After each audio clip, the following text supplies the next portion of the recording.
ask Maryam Namazie, the spokesperson for the campaign, to open tonight's session. Thank you.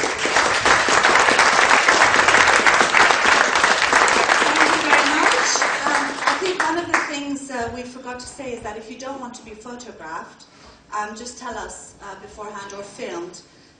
It would be good to know beforehand, so we just pass you by, or we can just Photoshop you out if we have to, make you look slimmer and all of that stuff that they usually do.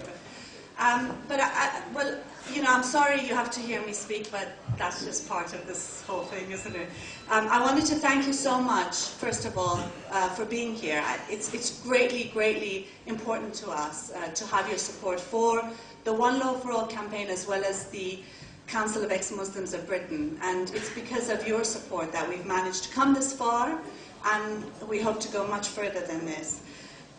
I want to say that I think both of these organizations are important challenges to the political Islamic movement. And both of them, the issues that they address are actually quite intrinsically linked.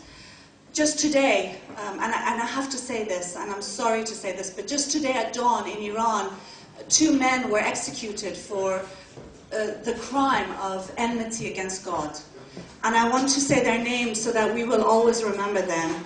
Mohammad Reza Ali Zamani and Arash Rahmanpur.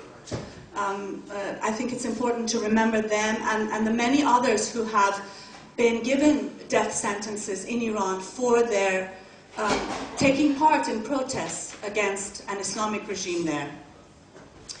I think there are many things to say, but I think first and foremost I want to say that it's a disservice to them and the many other innumerable victims and the innumerable resistors against political Islam. And it's a huge mistake if we don't see the links of a movement that has state power in places like Iran, Saudi Arabia, Pakistan, Iraq, Afghanistan, and which hangs apostates and legally murders gays, women, socialists, free thinkers, atheists, apostates.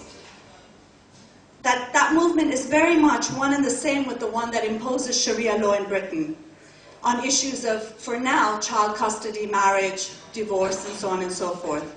I think to speak of a distinction, for example, between the Muslim arbitration tribunals and the Sharia councils, and as one lawyer who's been working with us, who actually has been dealing with a lot of cases who've been to Sharia councils, that they're actually one and the same thing but with different names. Or to call the issue of Sharia law or even the niqab a question of minority rights or religious freedoms or freedom of choice misses the point, and that's to say it very nicely. The point is that we are today living, many of us are living under an Islamic inquisition, and any concession or pragmatism towards this movement results in the loss of real lives, real rights, and real freedoms. The only way forward is to challenge this movement head-on and to defend 21st century values and humanity. And I think, thank you for your support. We need a lot more of your support to carry forward. We have a lot to do.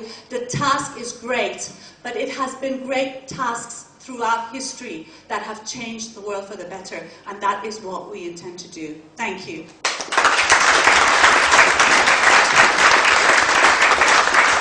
Thank you, Maryam.